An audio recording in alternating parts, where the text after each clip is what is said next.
wait. Did we get that?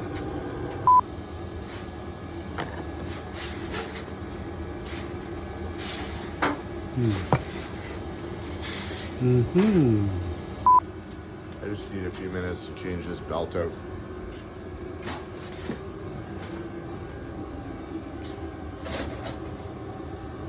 All the stuff going down here. Refilming.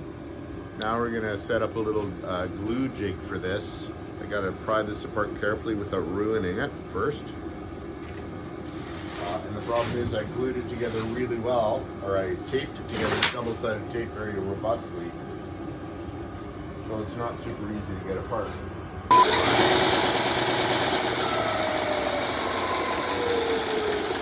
You know what this thing's for?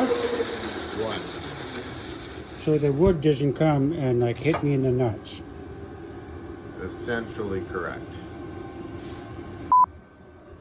So, as with most things in luthiery, the trick is patience and time.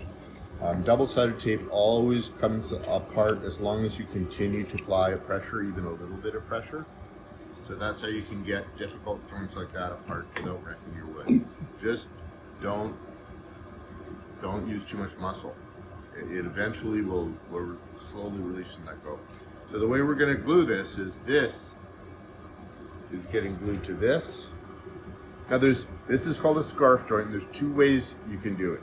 You could do it this way, which would need a longer piece here for the head. But the problem is it puts the joint right under the frets. And if the board ever moves or warps, you're likely to get a lump there. When you call it a scarf joint, it's making me hungry. You know why? Why? Because I feel like scarfing. Scarfing down some food. Brunch. So most luthiers agree, at least from my researches, that this is the best way to do it. You put it right in the head, and then we're going to cover this with a laminate anyways, so that's fine. But before we do that, one thing I need to do is thin this down. So the head is thinner than the neck. So it's going to be around 12 millimeters. So I just need where's my caliper?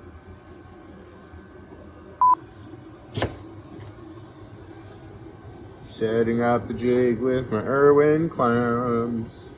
What a great guy. No, not Dick Irwin. Clamp Irwin. Clamp Irwin, what a great guy. I wonder if Dick Irwin is related to Clamp Irwin.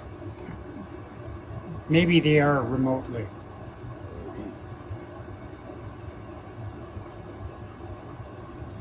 So you mean like they do Zoom calls remotely? You know. Okay. So what I need to do to prevent this from slipping is I clamp right here. So we'll go to the ceiling. Oosh! To the ceiling. And I have something in the way, so I can't quite do it that way. So I'll take one of my little blocks here and I'll clamp that in place instead. Oh, there. There's Will that be a strong enough hold though? oh yeah. This is a Jorgensen wood clamp. And that's all I need to say about that. Yeah, so don't insult it. Don't insult my Jorgensen wood clamp by suggesting it might let loose. How dare you?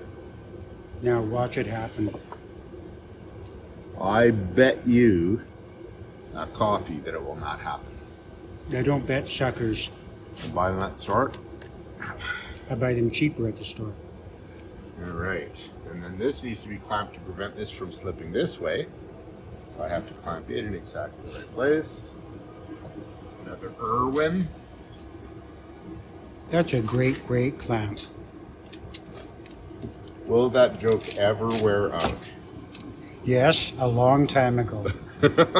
That's probably true. Okay. So you can see that these are now not exactly where they need to be, so a little bit of adjustment, you know, as usual.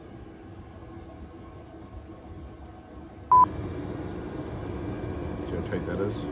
That's tight. That's what you want. Can hardly see it. That's what you're looking for.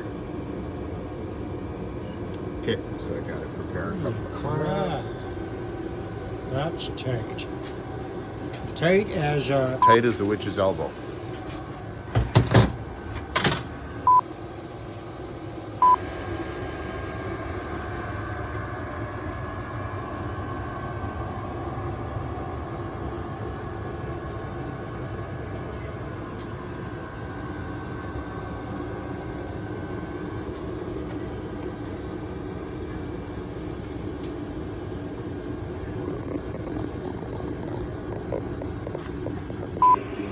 I don't mind being called a kid. It keeps me young.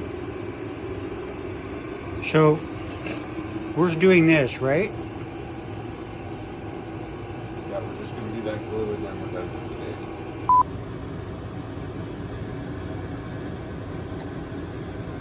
Last thing we want to do is knock the clamp off. But that's not what you were going to say. What were we going to say? Why is this not fun?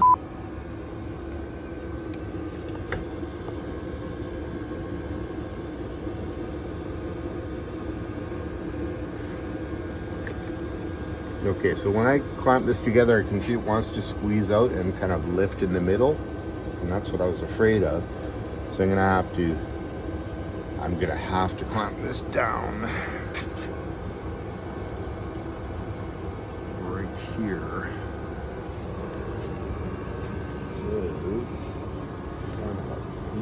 Line comes together. Where's your cigar? True. So the question is, will it be long enough? I think it will. You just said, what's the worst thing that could happen? It's not as if it's going to cause Armageddon. It's probably not going to cause Armageddon.